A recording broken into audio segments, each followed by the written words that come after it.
Hoy llegamos al cuarto principio de los cuatro principios que gobiernan el matrimonio. Y quiero decir que aunque en el orden que los vamos leyendo, porque así está el versículo, es el último, lo considero como el pegamento, o, ¿verdad? Si se estuviera edificando el cemento que va uniendo cada ladrillo con relación a los otros tres, porque este es quizá el más difícil, pensaría yo, y a la vez, por lo tanto, el más necesario. Dice Génesis 2, el 24 al 25, pero ya leímos el primero, ¿verdad? Y este es el último. Dice, y estaban ambos desnudos, Adán y su mujer, y no se avergonzaban. Antes de entrarle, para poder captar mejor el mensaje, vamos a recurrir al diccionario para ver qué es la vergüenza, ¿verdad? Y no se avergonzaban.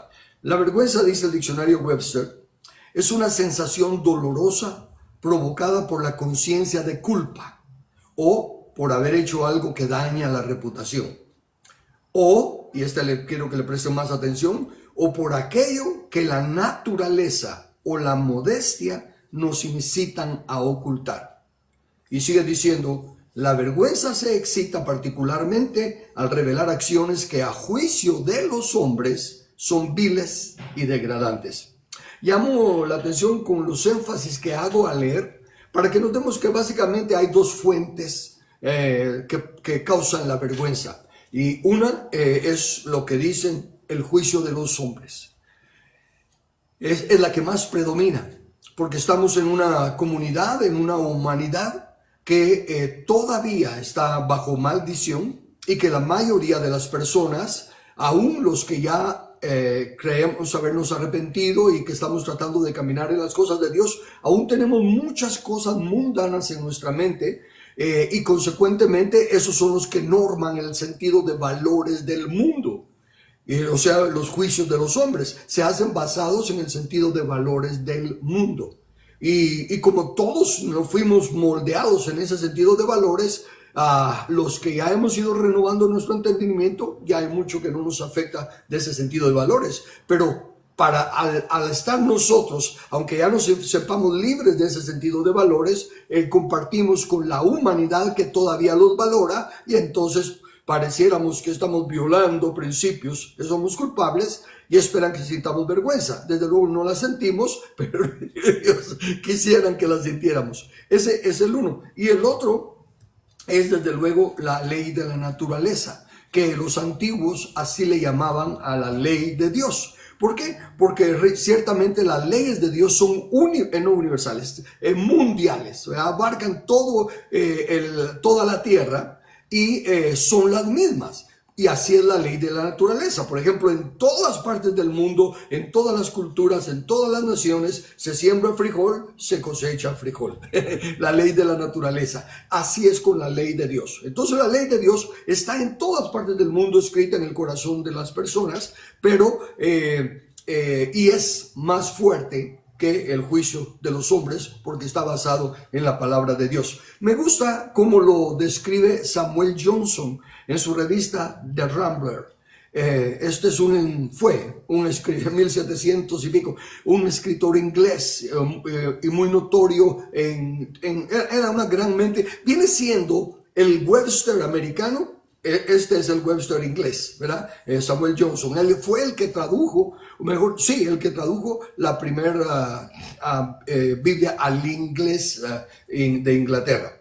Dice así, la vergüenza prevalece cuando la razón es derrotada. Mira lo interesante de eso. Cuando la razón, el raciocinio es derrotado, entonces aparece la vergüenza. El raciocinio va a ser derrotado solo por cosas que sean legítimas, solo por cosas de la naturaleza, de la ley de Dios. Puede ser derrotado aparentemente también por los juicios de los hombres. Una vez más, insisto, para los que todavía están bajo las leyes de los hombres y que creen que eso es la verdad total, pues entonces su raciocinio está limitado. No ha sido alumbrado ni renovado. De ahí que este cuarto principio va dirigido a los cónyuges. para que no se dejen guiar por lo que dicen las leyes de los hombres, en este caso, sino que se dejen llevar por la ley de la naturaleza, la ley de Dios. El que tiene que aprobar nuestro matrimonio es Dios. La ley puede aprobarlo, la ley de los hombres, pero Dios no, si no está cumpliendo con los requisitos del manual del Creador. Muchas de las causas de vergüenza se deben al juicio de los hombres y no al juicio de Dios, no al juicio de la naturaleza. Y este cuarto principio, dirigido a los cónyuges, es para que razonen su estado o condición ante Dios y ante ellos. Adán y Eva estaban en paz y armonía, no se avergonzaban en su desnudez física y no se avergonzaban de estar en la presencia de Dios en su desnudez física. Fíjese, en nada de nuestra naturaleza humana nos podemos avergonzar ante Dios. ¿Por qué? Porque Él nos hizo. Es como un bebé, un bebito que está ahí desnudo y todo, y mamá y papá lo están cambiando y todo lo demás, ¿verdad? Que el bebito se avergonzara de que está desnudo, ¿verdad? No, ante el Creador no nos podemos avergonzar de nada. Me refiero de lo que somos. Claro que nos vamos a avergonzar de cuando violemos sus principios y su palabra. Ahí sí debemos avergonzarnos. Pero entonces Adán y Eva no tenían ningún problema. Fue hasta que desobedecieron la única prohibición, la única condición que Dios le había puesto al hombre para que reinara en la tierra, para que disfrutara de la creación de Dios. Y esa única advertencia era que no quisiera decidir por sí mismo lo que es bueno y lo que es malo. Y eso es exactamente lo que estamos viviendo en todo el mundo. Las leyes de los gobiernos, de las diferentes naciones y las culturas y todo lo demás son lo que decide el hombre que es bueno y lo que es malo.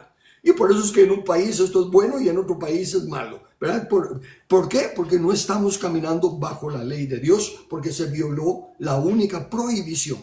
Entonces en el matrimonio es lo mismo. Vamos a volver a ser Adán y Eva, por así decirlo, en nuestro matrimonio, y vamos a comenzar a caminar en los principios de la palabra de Dios. Y si lo hacemos, aunque el mundo esté patas arriba, nosotros podemos tener esa paz y ese gozo en nuestra vida matrimonial y consecuentemente en nuestra vida familiar. Así que lo que aconteció en lo natural fue que una vez que Adán y Eva desobedecieron la ley de Dios, entonces ya vieron con los ojos de la mundanalidad, con los ojos del mundo. Antes estaban en un estado de inocencia, en un estado en que no conocían el mal ni nada, pero al desobedecer y decidir por sí mismos, inmediatamente juzgaron que algo que Dios creó y que en el libro de los Salmos dice que fuimos maravillosamente creados, que en el libro de Dios estaban escritos todas las partes que luego fueron formadas en nosotros, y que cuando terminó la creación Dios y vio al hombre así desnudo como estaba y todo, y dijo que todo lo que había hecho era bueno en gran manera. De repente, al ya poner en duda la palabra de Dios y guiarse por lo físico material, rápido se cubrieron y se avergonzaron. Pero ya vimos que la vergüenza viene solo cuando se viola un juicio del mundo, el cual no existía ahí, entonces no es esa la causa, o cuando se viola una ley de la naturaleza, una ley de la palabra de Dios. Y en este caso, la desnudez no fue la violación, ni la relación que tenían. La violación fue que decidieran que no era bueno estar desnudos el uno ante el otro, y rápido hicieron hojas para cubrirse. Ese mensaje de hicieron hojas para cubrirse es otro mensaje aparte, pero ahorita me voy a quedar solo con lo que compete a este cuarto principio. Este cuarto principio le llamo aceptación y pureza, pero realmente el nombre que más me gusta a mí es transparencia y vulnerabilidad. ¿Por qué? Porque la desnudez, hoy en día ya no estamos hablando de la desnudez física, ¿verdad? Ahora hasta por cuestiones de salud ya no se puede andar desnudo, ¿verdad? Porque hay frío, hay calor, todo el mundo está desordenado, ya no estamos en esas condiciones. Pero el punto sigue siendo ahora la aplicación espiritual. El manual del Creador dice que todo lo que aconteció desde el principio hasta que vino Cristo, o sea, todo desde la caída del primer Adán hasta que vino Cristo, el segundo Adán, es ejemplo para nosotros, para que aprendamos los principios que están allí, no las cosas en sí, porque todo, la forma tiene que ir cambiando conforme vamos adelantando, conforme la ciencia progresa, conforme los descubrimientos técnicos, todo tiene que ir cambiando, pero no el principio. Entonces el principio aquí de la desnudez, les voy a decir el texto bíblico que no se lo voy a leer, les voy a decir lo que dice la Biblia. Dice claramente que todo está desnudo a los ojos de Dios. Quiere decir con eso, nada puede esconderse de Él. Él lo sabe todo, Él lo ve todo. Entonces, desnudez habla de transparencia.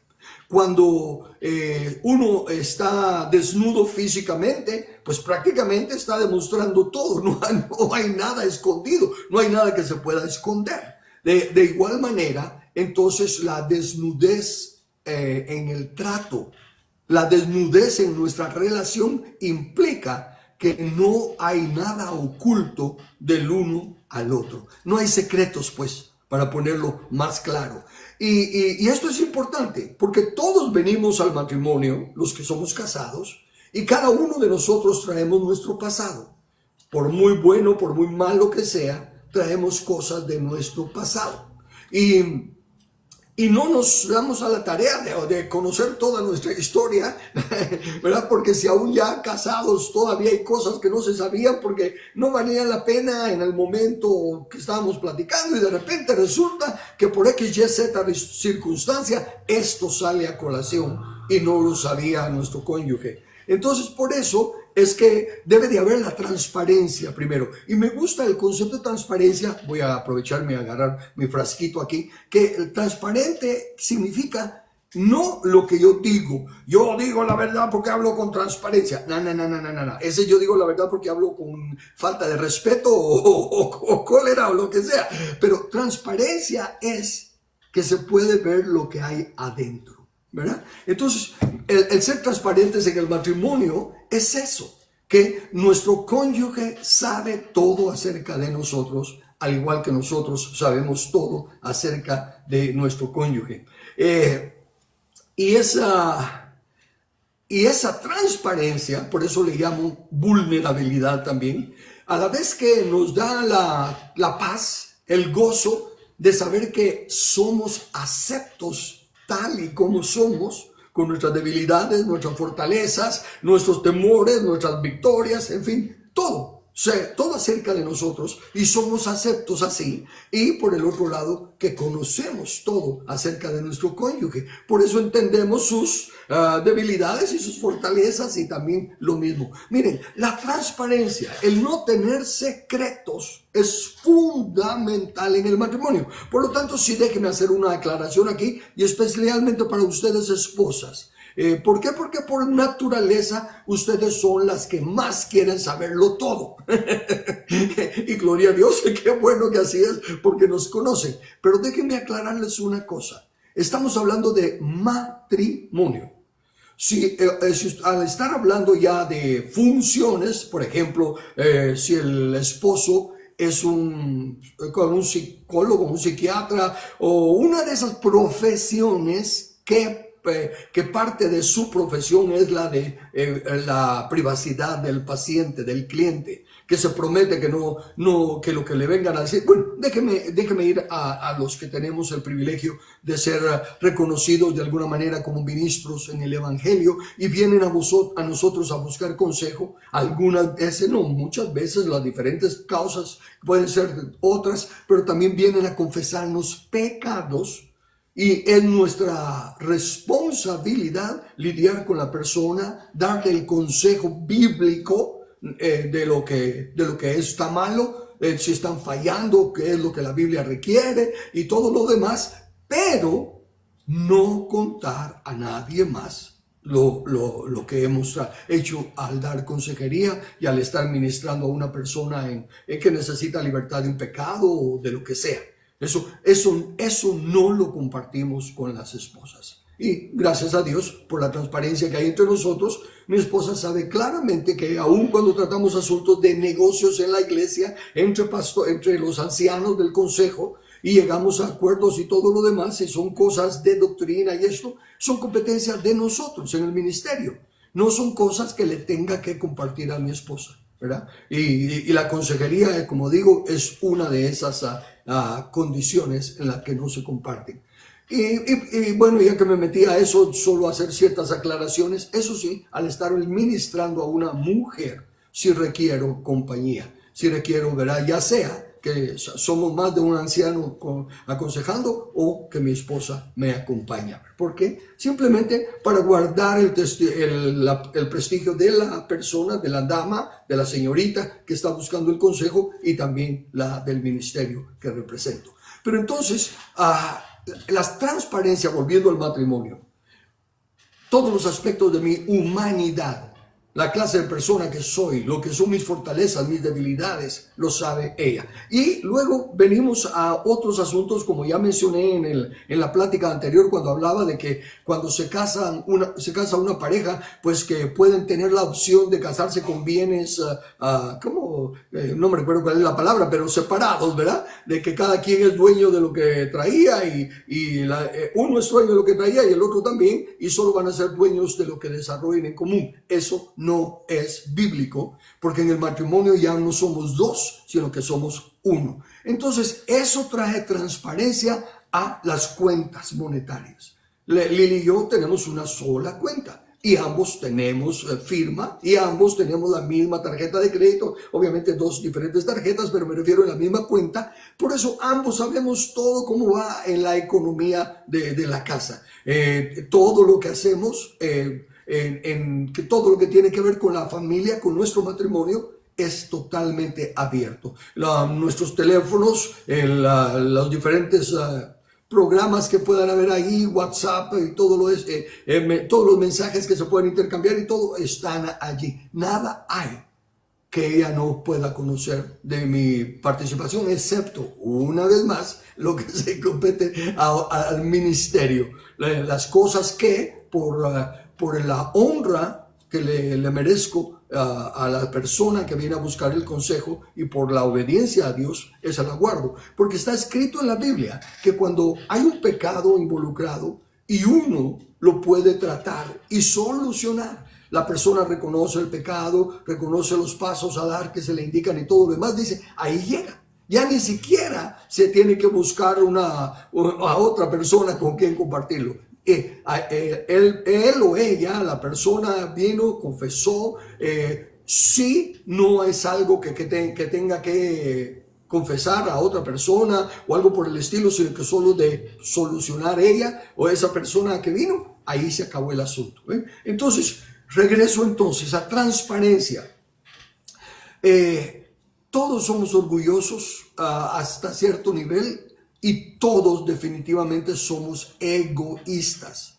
Y entonces hasta nos tomamos el derecho de pensar, bueno, sí es cierto, pero esta es una pequeña tontería que ¿por qué se la voy a contar? No, en el matrimonio ya no hay tales de pequeña tontería que ¿por qué se la voy a contar? Y especialmente en matrimonios que vienen por segunda vez o que antes de casarse han cometido pecado. ¿Para qué voy a andar con rodeos? Y embarazaron a una mujer y tuvieron hijos y nunca lo reconocieron o nunca hicieron nada al respecto y luego se casan y resulta que ahora son de las personas más buenas, más fieles, más puntuales y todo, pero ¡pum!, salta la liebre, ¿verdad? Aparece el hijo o la hija del matrimonio que anteriormente se tuvo. Y va a causar fricción, que cuando se entere la esposa de esa situación, porque no se abrió antes. No se fue transparente para presentarse uno con todas sus fortalezas, pero con todas sus debilidades también, ¿verdad? ¿Y qué pasa? Quiere decir que entonces no se puede casar porque el otro pecó, pero ya se arrepintió y resulta que es tremenda persona. No, no es eso necesariamente, pero si lo habla antes, y nunca hay problema con la otra persona con la que cometieron el pecado, no va a haber problema. Pero si lo habla antes y luego surge esto, ya se está preparado, ya hasta se ha buscado consejo qué hacer al respecto. Y lo digo por experiencia, hemos tenido casos de esa índole. Varias personas tristemente, por la poca moral, voy a decir, por la poca ética y moral que hay en el mundo, casi todos han tenido relaciones sexuales previas a su matrimonio y muchos tienen hijos por otro lado. Y, en fin, si se quiere tener éxito, viene la transparencia, viene la necesidad de ponernos a cuenta primero con Dios y luego con nuestro cónyuge. Pero para eso, ¿ok? Que esa es la meta. Estoy hablando de la meta. El que lleguemos a, como dijo, a ser tales que nuestro cónyuge sabe todo lo que somos, nuestras debilidades, nuestras fortalezas, en fin, no hay nada que con relación a nuestra familia y nuestro matrimonio el cónyuge no sepa. Eso es transparencia y a la vez es vulnerabilidad. ¿Por qué? Porque ciertamente, entonces yo le cuento, fíjate que entonces cometí este error y vaya, va a decirme que no hay problema, pero si algún día se enoja y entonces puede usar esa transparencia y sacármela en cara, hasta cierto punto eso sería un manipuleo, un chantaje matrimonial, ¿verdad? Pero se es vulnerable porque ya se dijo eso. Para poder llegar a esa transparencia, que es la meta, entonces tenemos que dar unos pasos previos. Y el paso previo es el que necesitamos buscar, que aceptarnos el uno al otro, aceptar que los dos traemos fortalezas y debilidades, etcétera, etcétera, y llegar a un acuerdo. Pero aún antes, este es el primer paso. Primer paso, quien no se acepta a sí mismo no puede aceptar a nadie más. Y no va a ser acepto por nadie más. Porque el que no está satisfecho, sino que el que no reconoce su individualidad, si está complejado, ya sea para abajo, o si pensándose menos de lo que es, o para arriba, pensándose más de lo que es, de todos modos está malo. Tenemos que empezar entonces por preguntarnos, ¿cuál es mi entendimiento de mi humanidad delante de Dios? ¿Reconozco que Él es mi creador? ¿Reconozco consecuentemente que si Él es el creador, Él establece las normas y las leyes bajo las cuales yo debo caminar para llegar al potencial que Él diseñó para mí? Porque Él no me formó y me hizo para que yo sea un mediocre, uno que anda sufriendo y todo lo más. Y permítame aclarar, ya que dije mediocre, no me estoy refiriendo a mediocre según piensa el mundo, sino que según pienso yo. Estoy hablando de que si no me acepto yo a mí mismo, entonces, ¿cómo voy a poder aceptar a alguien más con la transparencia o ser completamente transparente para con mi cónyuge? Entonces, personalmente yo era un joven de 16, 17 años acomplejado, ensimismado, ¿verdad? Consecuentemente cobarde a los ojos de los demás compañeros y todo lo demás. ¿Por qué? Porque no tenía autoestima. Era el menor de la familia, éramos pobres y un montón de lo que usted quiera poner. El punto era, yo era acomplejado.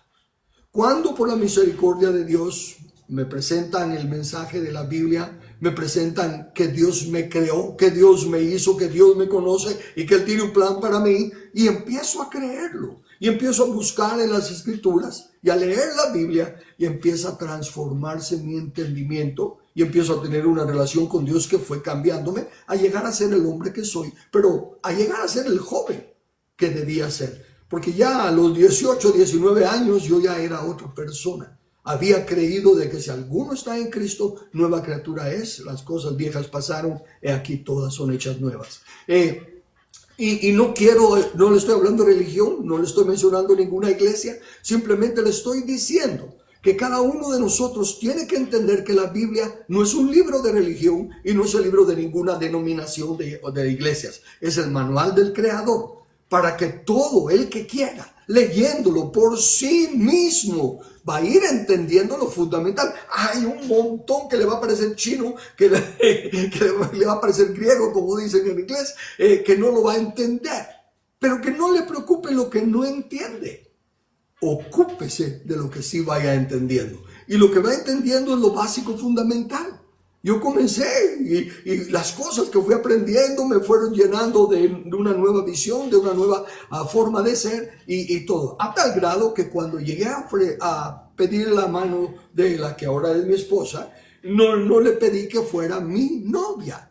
No la invité a que nos fuéramos al cine y a tomar café y todo lo demás, sino que la invité porque quería hablar con ella y fuimos a un lugar, allá en Nueva Orleans, donde vivíamos, la playa de Pontchartrain, es una de las más atractivas allá. Y entonces fuimos allá y ahí le propuse matrimonio. No le pedí noviazgo ni nada de eso. ¿Por qué? Porque yo ya estaba claro y había aprendido que el romance y todo lo demás que presentan las películas y el noviazgo y todo eso es fantasía. Nunca, más adelante lo voy a decir, pero lo digo desde ya, así lo repito, el noviazgo termina siendo un estorbo para llegar a tener una buena relación matrimonial.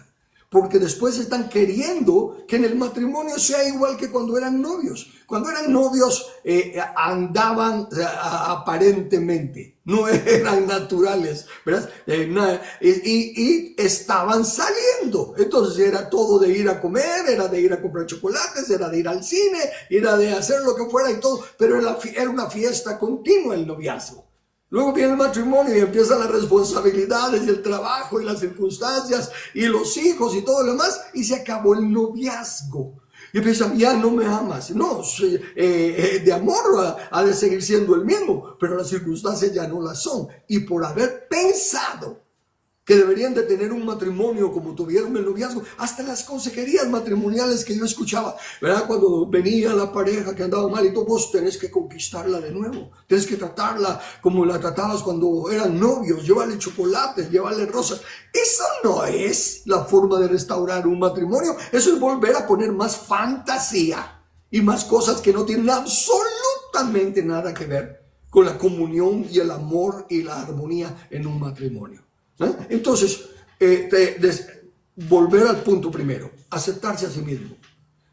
No importa el color de nuestra tez, no importa nuestra estatura, no importa, fíjese que son los hombres, los juicios de los hombres, los que dicen Miss Universo y Mister Universo. ¿Quién dice? El que tengan ese cuerpo de esa manera, no es lo que Dios dice, esta es la hermosura. Por el contrario, la Biblia dice que nuestra hermosura, tanto de la mujer como del hombre, nuestra apariencia, no debe de ser la externa. No es de que andamos de toxido y de todo lo demás, los varones y todo. No. Es la actitud, el carácter que desarrollamos y la forma en la que vivimos ordenadamente, respetando las leyes de la naturaleza y del pudor. Que esas son cosas de la naturaleza. Pero entonces, el complejo que uno tiene, lo tiene porque piensa así.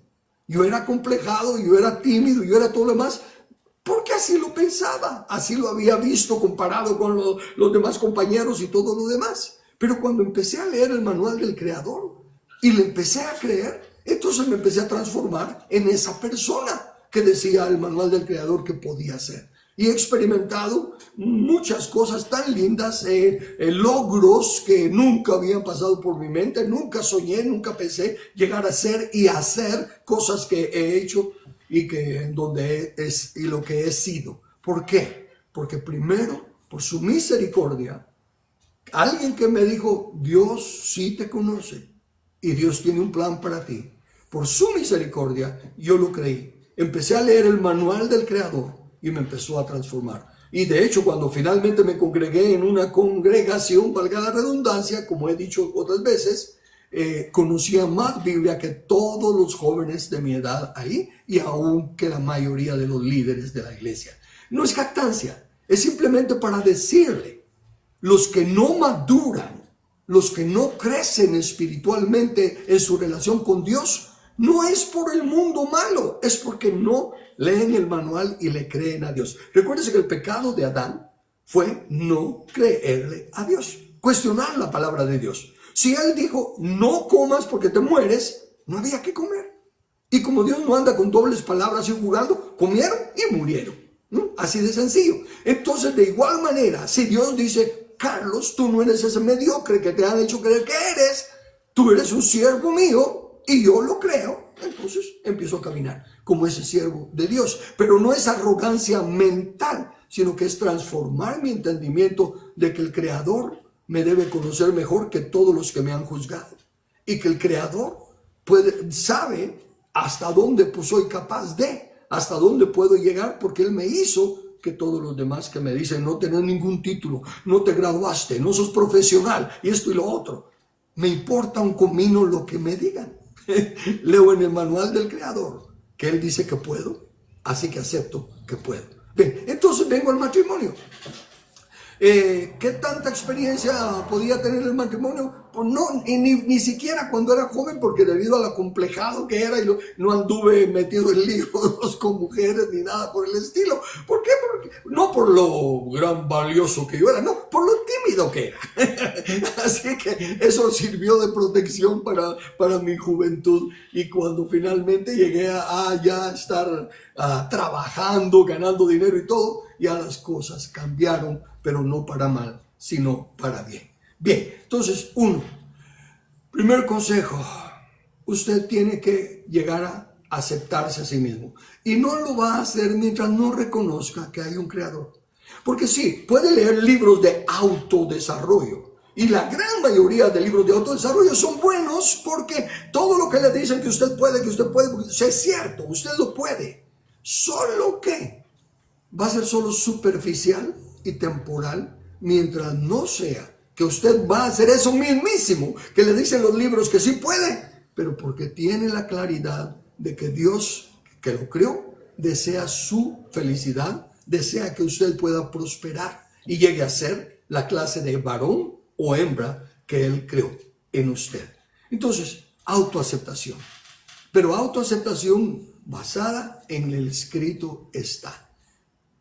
Yo no había leído ningún libro de autoaceptación y de hecho en mi ignorancia o celo, usted juzgue como lo quiera poner, yo no leía libros seculares, yo no leía libros que hablaran de autoaceptación y de eso. No, si es secular, si es mundano, ¿verdad? Yo estaba muy cerrado, enconchado en que solo la Biblia y solo cosas cristianas. Vaya, y eso me ayudó. Porque cuando ya fui grande y ya fui anciano de una congregación y entonces tuvimos una reunión internacional de los ancianos de la organización y el líder máximo viene, y era un hombre de negocios también, él, lo exitoso, viene y nos dice, lean este libro les va a ayudar mucho. Y el libro ya me lo habían mencionado antes, pero yo dije, yo no voy a andar perdiendo mi tiempo leyendo esos libros de humanismo, ¿verdad? Pero soy obediente. Y entonces cuando la máxima autoridad de nuestra denominación dijo que leyéramos el libro, lo leí. Un libro que yo dije que no iba a perder mi tiempo. No, perdón, déjame corregirme. Ese no lo leí, ¿verdad? Porque solo fue una sugerencia. Él dijo que este libro le había ayudado mucho en sus negocios y que lo leyéramos y todo lo demás. Pero yo dije, no, yo no voy a andar perdiendo mi tiempo leyendo esas cosas humanistas. Pero cuando entré a un negocio de multinivel, y en los negocios de multinivel hablan de libros de autoestima y todo, y entonces el primer libro que me dieron a leer fue ese libro. Y cuando lo empiezo a leer, me doy cuenta que aunque usa otro vocabulario, todo lo bueno que está diciendo son principios de la palabra que yo ya conocía. Pero los conocía como principios de la palabra, solo que ahora este hombre los estaba aplicando al negocio, por lo cual fue fácil para mí leerlo, y entonces ya empecé a leer libros de autodesarrollo y fue fabuloso, porque enriquecieron la base de principios bíblicos que yo tenía. Pero los que lo hacen al revés no funciona. Los que quieren entrarle de una vez a la automotivación y a la automotivación van a lograrlo, pero se van a quemar, se van a cansar, porque no es una cosa natural, sino que forzada. Insisto, lea la Biblia. Empiece a leerla buscando qué dice Dios en cuanto a mi humanidad, qué dice Dios en cuanto al matrimonio. Pero una vez que usted ya se autoacepte, entonces reconozca que como Dios lo ama, como me amó a mí, como nos ama a todos, con nuestras debilidades, con nuestras limitaciones, y si le dejamos a Él guiar nuestras vidas por medio de su palabra, entonces Él nos empieza a transformar, renovando nuestro entendimiento a tal grado que somos autoaceptos. ¿Por qué? ¿Por nuestra fuerza de voluntad? No, porque hemos entendido que somos aceptos en el amado. Él nos hizo, quiere lo mejor para nosotros, y si obedecemos sus normas, aunque el mundo nos esté diciendo todo lo contrario, vamos a tener el éxito. Ok, una vez que nos aceptamos a nosotros mismos, ya entonces podemos empezar a aceptar a nuestro cónyuge. Pero en todo los textos que más van dirigidos a nosotros, tanto como casados como solteros, son por ejemplo Romanos 12, 1 y 2, muy conocido por todos los que leen la Biblia. Dice: así que, hermanos, os ruego por la misericordia de Dios que presentéis vuestros cuerpos en sacrificio vivo. ¿Por qué es bonita la cosa? Porque un sacrificio se supone que es algo que matan. Pero Dios dice: no, tu muerte no me ayuda en nada, ¿verdad? Sino que yo quiero que tu sacrificio sea vivo. Yo quiero que tú te presentes como que estuvieras muerto, pero viviendo para mí, o dejando que yo te guíe en la vida que quiero que tú vivas. Un sacrificio vivo, santo, agradable a Dios, que es vuestro culto racional. ¿Se está dando cuenta? No que es tu culto espiritual, que es tu culto devocional. No, tu culto racional, raciocinio. Si hay un creador que me creó, Él es el que mejor puede guiar mi vida y enseñarme cómo funciono. Entonces es vuestro culto racional. No os conforméis a este siglo, o sea, el concepto de valores, el concepto de wow, es un galán, es una belleza, es Mr. Universo, es Miss Universo. No, los conceptos, no te conformes a este siglo, sino que transfórmate. Por eso cuando pasan las películas de los transformadores, ¿verdad? Entonces yo soy un transformador, ¿sí? ¿Por qué? Porque dice: transformaos por medio de la renovación de vuestro entendimiento, para que comprobéis cuál sea la buena voluntad de Dios, agradable y perfecta. Esa transformación de autoaceptarnos va entonces ahora al siguiente paso. Tenemos que buscar la pureza. Ahora, pureza. No estoy hablando de lo místico, un halo ni nada por el estilo. La mejor definición de pureza es que no tiene mixtura, que no está mezclado con nada. Entonces, al ser nosotros puros, es ser lo que somos, ¿verdad? No tratando de aparentar ser más, pero tampoco aceptando ser menos de lo que somos. Y nos presentamos sin mezclarnos, ¿verdad? Con las opiniones del mundo y las opiniones de la Biblia. Yo me quedo con las opiniones del manual del Creador. Si las del mundo encajan con ellas, fabuloso. Si chocan o las contradicen, se van a la basura. Yo me quedo no mezclo mis convicciones bíblicas. Puedo cambiar mis convicciones personales, pero no mis convicciones bíblicas. Esas permanecen para siempre.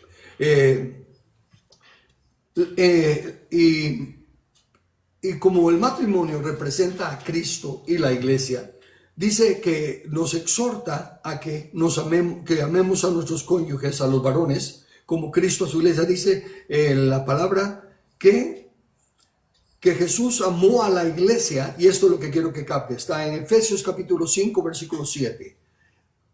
Amó a la iglesia a fin de presentársela a sí mismo, una iglesia gloriosa, que no tuviese mancha, ni arruga, ni cosa semejante, sino que fuese santa y sin mancha. El punto aquí es, nuestra esposa y nuestro trabajo, ¿verdad? Porque aunque está hablando de Cristo para con la esposa, pero como Cristo es perfecto, no se tiene que hacer nada con él.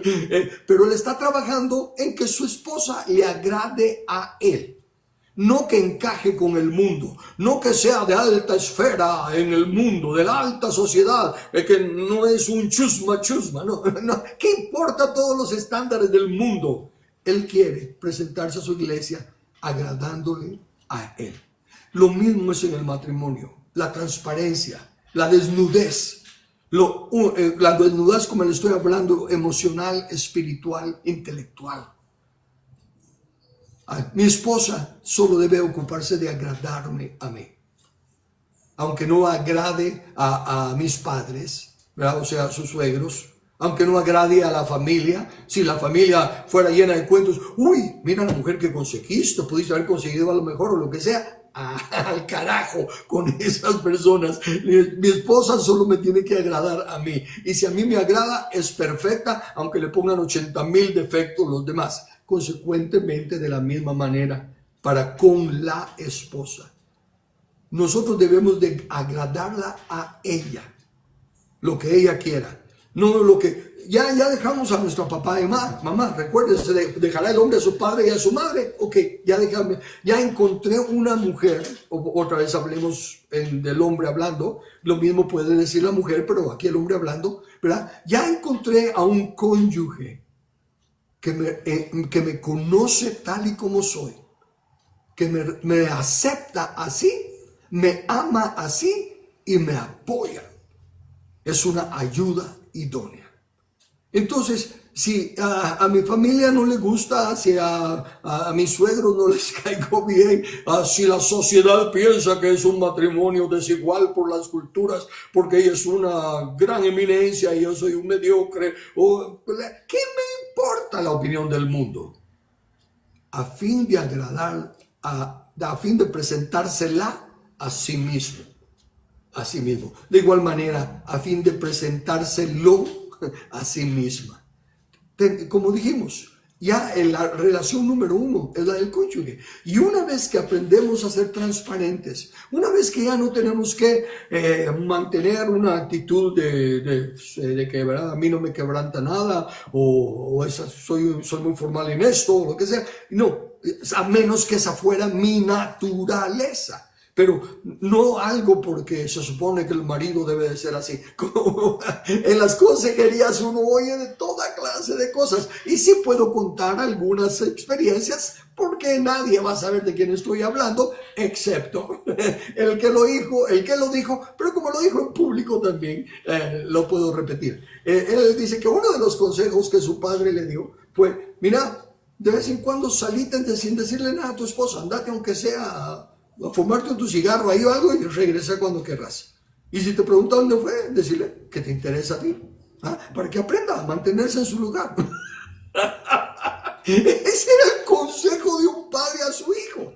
Otros casos de que por la tradición machista o lo que quieran llamarle, ¿verdad?, de los esposos que piensan que no pueden meterse a hacer cosas de mujer. Lavar los tratos es cosa de mujer y cosas así. Todas esas basuras, todas esas cosas vienen sobrando cuando uno ya es transparente y cuando uno lo que tiene es que quiere agradar a su cónyuge, respeta a su cónyuge, acepta a su cónyuge como es, con sus debilidades y trata de fortalecerlas, con sus fortalezas y se apega a ellas. De igual manera hay un mutuo respeto, una mutua transparencia y entonces el amor va fortaleciéndose y va creciendo. El amor no tiene que menguar con el tiempo. No hay que llegar a una etapa de conformismo. Ya tenemos tantos años de casados, ya no podemos cambiar. ¿Quién dice? Mientras estemos en este chunche de carne, más vale que estemos cambiando. Porque en el momento que dejemos de estar creciendo, empezamos a decrecer. No nos podemos quedar estándar. Entonces, transparencia da vulnerabilidad. Pero si ya hemos sido honestos, y reconocemos que somos uno y estamos trabajando en nuestra unidad, va a ser más fácil que esos otros puntos. Dejar padre y madre no va a doler ni va a costar, porque tenemos un cónyuge en el que encontramos lo que no podemos encontrar en papá y mamá, porque la clase de amor, de apoyo espiritual que podemos entender es más fuerte en nuestro cónyuge que aún en nuestros padres y en otras personas. Y entonces, transparencia, sí, nos hace vulnerables. Si ella se entera que le tengo miedo a esto, ¿verdad? Entonces después va a pensar que soy un debilucho, un lo que sea, y entonces mejor no le cuento, ¿verdad? No, y ahí ya, el que guarda secretos, el que no se deja mostrar como realmente es, tarde o temprano, dice la Escritura, no hay nada oculto que no haya de salir a luz. Más vale que lo saquemos nosotros a luz en una forma correcta y no que salga de repente a luz y ponga a cuestionar a nuestro cónyuge. Si me guardó ese secreto, ¿qué más no me está ocultando? Y entonces es abrir la puerta para que el enemigo meta un montón de mentiras y un montón de especulaciones y todo se viene abajo. Entonces resumo. El principio de estar ante Dios y ante nuestro cónyuge desnudos, sin avergonzarnos, significa que nuestra vida es transparente. Para con Dios, a Él no se le puede ocultar nada. Y para con nuestro cónyuge, nosotros escogemos no ocultar nada. Y como dije, dirigido a las esposas, en su naturaleza ustedes quieren saber todo, pero no tienen que saber todo. Tienen que aprender a confiar en sus esposos también, en las cosas que son con relación al empleo, al ministerio y todo. Es como que si ahora mi esposa me dijera, bueno, ¿y cómo te fue con esa consejería? ¿Qué quería esa persona que te pidió que quería hablarte en privado? ¿Ah? Y yo le digo, no, es su asunto privado. ¿Ah? Ay, no me tienes confianza. Me explico, esas son tonterías que la sociedad de este mundo mete para que el matrimonio no pueda llegar a esa pureza. Es la mezcla de pensamientos, lo que me enseñaron mis padres, lo que nuestra cultura dice, lo que los científicos y los grandes doctores en humanismo y todo lo demás dicen, al dianche con todo eso. La pureza es lo que nosotros creemos basado en los principios de la palabra, y entonces al desarrollar esa transparencia, difícilmente van a haber cosas que no podamos solucionar en el mismo día y en el mismo momento en que estemos hablando. Y nuestra confianza, nuestra paz y nuestro amor crece cada vez más. Ok, lo dejo ahí para preguntas o comentarios.